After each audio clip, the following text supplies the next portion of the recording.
This is Braedon. He's a part-time Amazon seller and full-time college athlete who was able to go from zero to making over $7,000 a month in profit after joining my coaching program last summer. In this video, we're going to go through everything you need to know to succeed selling an Amazon FBA in 2025 and change your life just like Braedon did. Let's get into it. What's up, Braedon? Good to have you on the channel, man. Thanks for having me, Miles. It's a pleasure. Absolutely. It's great to get here on camera because we're obviously talking in the group chats all day, having fun discussing, this different stuff and everything. But super proud of, what you've been able to do the past 6 months. I think it was July you joined the program, right?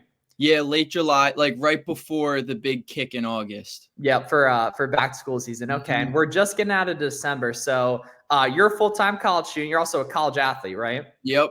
Got you. And so what were you able to do December sales and profit-wise? So sales, I finished right below $38,000. Profit, just above 7,000, somewhere between 7,000, 7,500. Life-changing money I made. Yeah, and you're just getting started too. That's the cool thing is, you know what I mean? Like, dude, college is 4 years long, right? You're, just in the, I guess 2/3 through your freshman year in respect to, selling Amazon like a 9-month school year right there, which is awesome, right? So the key is here, obviously keeping this momentum going, right? And building off what you've been able to do so far, but definitely wanted to have you on today to, discuss some game and everything. So break down how your business works, right? You're doing mainly online arbitrage, mainly retail, mainly FBA, mainly merchant fulfilling, like break down what your whole setup looks like currently. So, all through Q4, I was doing probably 95% OA and same deal, 95% FBM.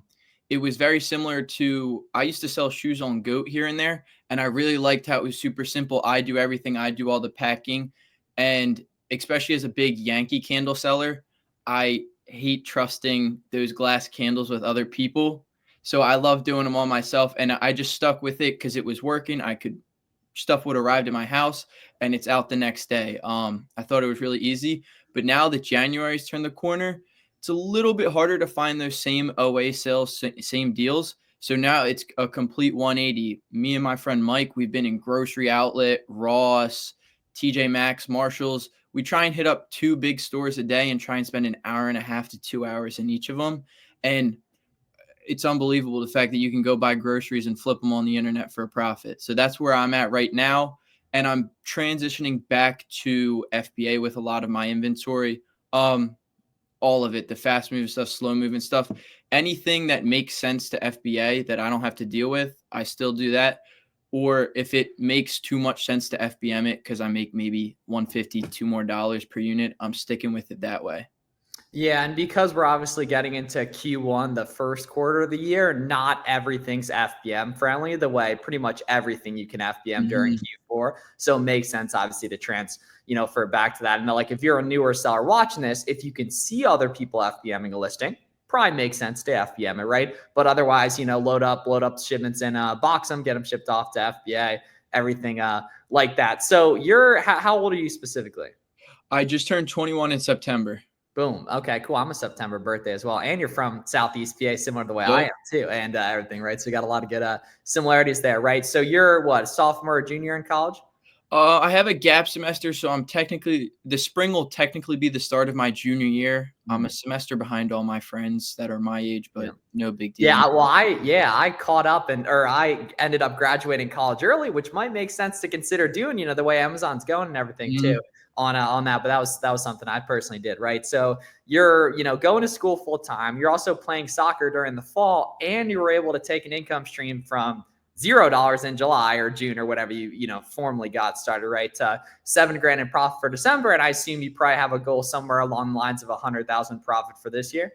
100%. I want to do 500K in sales, and I really think that Q4, October, November, December next year, I can do 250, 300 of that in those 3 months alone. So the goal is 500. If I'm operating right around 90 to 100K profit, I've reached my goals for this year. Yeah, and you're going to learn a lot more too. You're going to find more intricacies, find more nuance, find more leads other people aren't going to find, right? Because at the end of the day, like what I consider the formula to a successful Amazon business is a couple friends you really like that do it, which you're probably going to meet online like you've been able to do, right? Maybe help some of the IRL homies get started like you also been able to do too. Yeah. And then good knowledge of a couple core websites. right? And so obviously, without getting into too much specifics, talk through what online arbitrage sourcing looks like for you and why you think you're able to find a lot of leads, but a lot of beginners struggle to find leads. So it's really from branching out and meeting new people. Like, we've got a good group chat of 5 or 6 guys, and each of them came with their own specific advice / piece of evidence that helps find more sales. Like, before, I was selling Yankee candles without the text code or anything along those lines. Jace comes in, tells us about the text code, and that, bam, 20% more off of my items. And it's just really getting to know people, getting to know your brands that you're selling, your quickest movers, where you're getting them from. And a big thing that I have learned through Q4, double whatever you think you're going to sell, because you're going to sell out and then you're going to regret the fact that you didn't buy more. The best problem to have, man. The best problem to have, right? And it's very difficult to see that, foresight wise, right? But that's something especially that you get way more used to your second Q4, which you're obviously going to be able to, heavily benefit to moving forward, right? So you mentioned Yankee Candle, right? There's obviously, literally hundreds of other sites. And what you guys got to understand watching this is that, like, each site has a specific tip or multiple tips that make items good. Very rarely are you going to come across items that are just chilling profitable at the advertised price on the website. Now it will happen, right? Especially during holidays, right? Which coming up is like President's Day, Valentine's Day, Martin Luther King Day, Easter in a couple months, Mother's Day, then Father's Day in June, so on and so forth, Labor Day or Memorial Day as well, right? But for the most part, right, like some free game for you guys watching this, like Walmart items, right? A lot of Walmart items you'll find are break even or 10% ROI where you wouldn't take them, but there's good discounted gift cards on CardBear, and you can submit your tax-exempt permit, which you can get from your state's website, to go ahead and subtract sales tax from that purchase, right? And now those items become more profitable, and that's another good example of how you don't find stuff good, you make it good, right? So what did it look like back in July and August, building that initial momentum and getting those first couple of sales and being like, okay, this really works, you know what I mean? And getting that like kind of aha moment.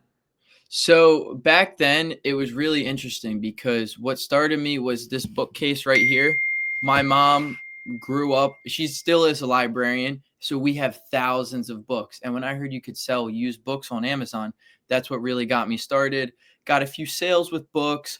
I was trying RA because I didn't know any OA techniques or anything like that. So when I first started, it was RA, used books. I was going to different book outlets, different donation centers, all of that stuff. And like, my jaw dropped seeing my first $400 in 1 month. And like, looking back on that, it's kind of something not to laugh about, but that's where the ball started rolling, and it just kept going and kept going. Stuck with RA through back to school, really doing backpacks, lunch boxes, all that jazz. But yeah, and now here we are. If you want the same personalized coaching Braedon has, now's a great time to go download the link in the description and apply for my coaching program. If you want direct one-on-one access and personalized help from me, we'll pop up a bunch of our coaching student results on the screen now. So if that's something you're interested in, go down below to the link in the description. Go ahead and put in your information and see if you qualify to have me directly help you succeed quicker and easier selling on Amazon. So check that out, and back to the interview with Braedon. Yeah, so what's had you liking retail arbitrage so much lately?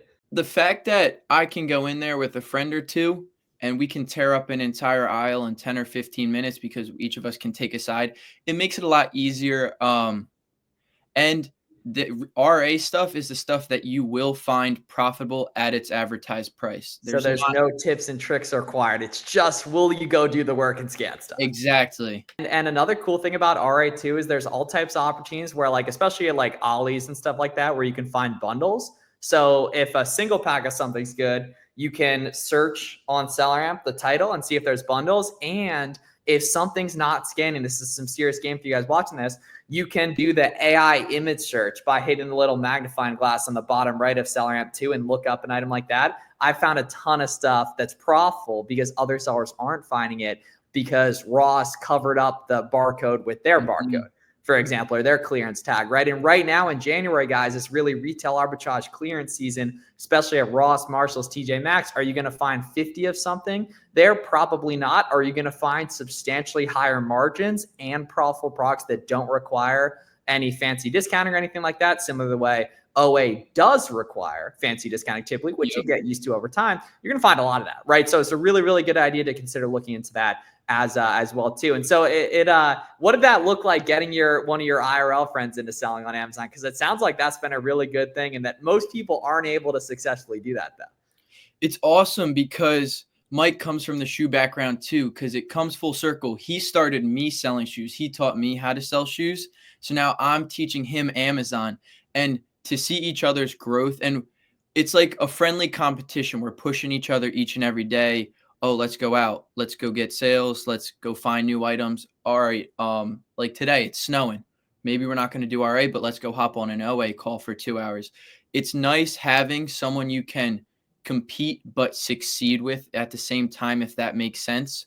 We're both former athletes, so the competition aspect really makes it like desirable, and you just want to keep getting more and more, because while we've had success, we like looking at the big guys who had more success, the guys hitting 100K months, 200K months, and that's our new goal now. And you just set new goals and break barriers each and every day. So that is what's really keeping us going. Yeah, and that's the problem with like most salary jobs for young men like ourselves is there's no competitive outlet. There's no fire to the competition, right? And if you think back, like definitely for me, man, I mean, you're lucky you still, get to do it, playing soccer in college right now, but like all my best times in life were like hanging out with the guys doing stuff. You know what I mean? Like being competitive, solving problems, overcoming challenges, right? And the cool thing is selling on Amazon gives you the chance to go ahead and do that in a manner with people, or in a manner where if you succeed, you're rewarded heavily financially. Your life gets a lot better. You get a lot more options, right? Like you've been able to do that at this point, and it's significantly more over the next year, next couple of years too, right? As well as you're not limited to just the people in your neighborhood or just the people at your school. There's people all over social media, for example, too, that you can, connect with and build with, and it makes the process a hell of a lot more fun. And I'm sure some of those, relationships you have built have literally just come over like Twitter DMs and everything, Exactly. Twitter, Instagram, even the school program, DMs from there, people reaching out. Hey, can we talk? Hey, can we call? Hey, can we source? Of course.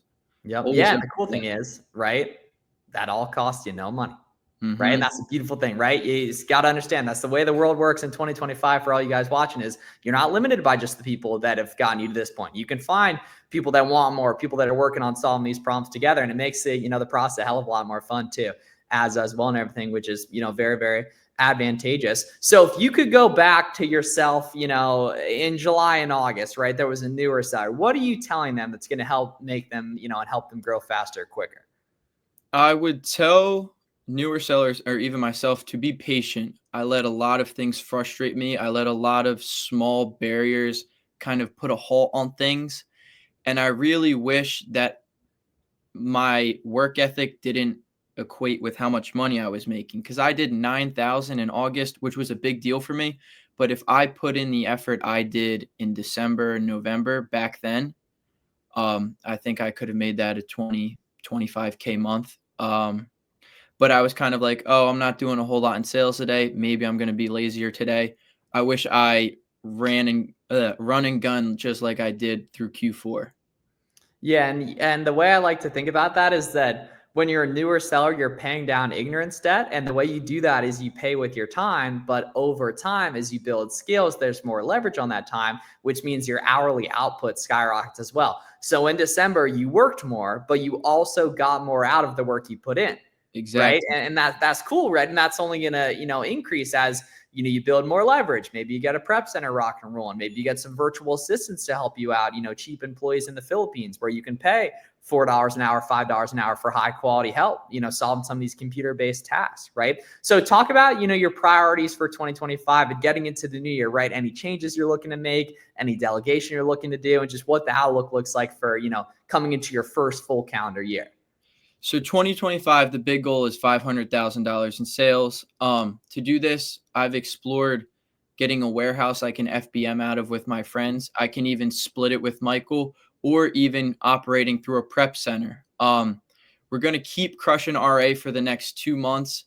If that will hopefully build enough cash flow where, okay, I have to pay a prep center 85 cents a unit, but that's not going to matter in the long run because they're doing all the fulfillment. And I want to turn into about like 80-90% FBA from here on out. So that way I can spend my time sourcing more and finding more, as opposed to, okay, I've got to wake up and pack packages for 2 hours. Although I'm still making money, if I can send it all FBA, I can take those 2 hours to help find more products and scale even higher. 100%, man. And how much capital did you start with? So to buy the program, I actually sold my car.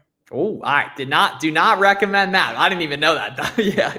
I sold my car for $4,000. I bought the program, and after that, I had about 1,500 to 2,000 in my name. Yeah. And the key is you made it work and everything, right? And obviously, you know what I mean? You're a younger male, so you had an advantageous position to go out to do that. But some of you guys watching, you know, are in the position where you could take a little bit more risk than, you know, what you'll develop more over time as you know, probably get more responsibility in life. But I was, you know, super young when I started my Amazon business. You're super young right now and everything. You take advantage of what you got. You know what I mean? Exactly. If you have no responsibilities, you can take a little bit more risk. Maybe if you're a little bit more established in life, you have heavy responsibilities, your risk tolerance is lower, but your motivation to go be great is higher. So maybe you're willing to put in more time, right? And you just got to use what you got with that stuff. You know what I mean? Exactly. And so for people who want to network with you and just follow your journey more, where can people follow you on social media, Braedon?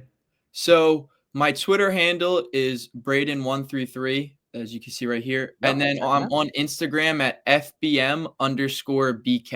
Boom. So y'all check it out. Those will be linked in the description as well. And if you guys want the same formal help Braedon got, check out the link in the description for the coaching program application too. But just wanted to say, man, I remember, you know, I think I even let you in a little bit cheaper, right? Just to get started with, because I believed in you so much. I knew you were a college athlete, where I think we changed around the pricing where you paid a little bit less up front and then everything. So super impressed, you know, with everything you've been able to do, man. And super excited to look back on this a year from now and see how much further you've gone as well. So thanks a lot for coming on, man, and keep up the great work. Thanks for having me, Miles. I appreciate it. Thanks a lot for watching, guys. We'll see you in the next one.